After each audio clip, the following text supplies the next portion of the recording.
গতকাল রাতে তুমি কোথায় ছিলে? কোথায় আর থাকবো, বাসায় ছিলাম। আরেকবার সুযোগ দিতেছি, সত্যি কথাটা বলো, কোথায় ছিলে? তা আমি কি মিথ্যা কথা বলতেছি নাকি? সত্যিই তো বলতেছি। তুমি আমাকে বিশ্বাস করতেছো না? আগে বিশ্বাস করতাম, এখন আর করি না। এগুলো কি?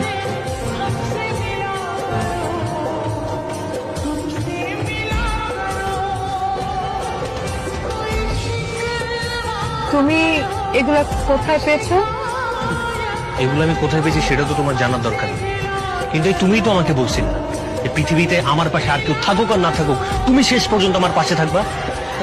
এইটার নমুনা। রাকিব, তুমি আমাকে ভুল বুঝতেছো। আমি তোর ভুল বুঝাবুঝি তুই তোর কাছে রাখ। আমার বন্ধু বান্ধব আমার আগেই বলছিল তোর মতো একটা থার্ড ক্লাস মেয়ের সাথে প্রেম না করছি।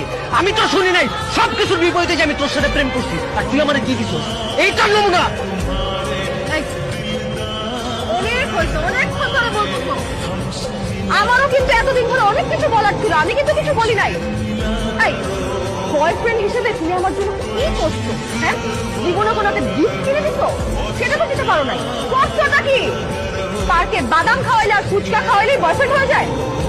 শোনো, বয়ফ্রেন্ড হওয়ার কোনো যোগ্যতাই তোমার নাই। আজকে থেকে তোমার সাথে আমার ব্রেকআপ।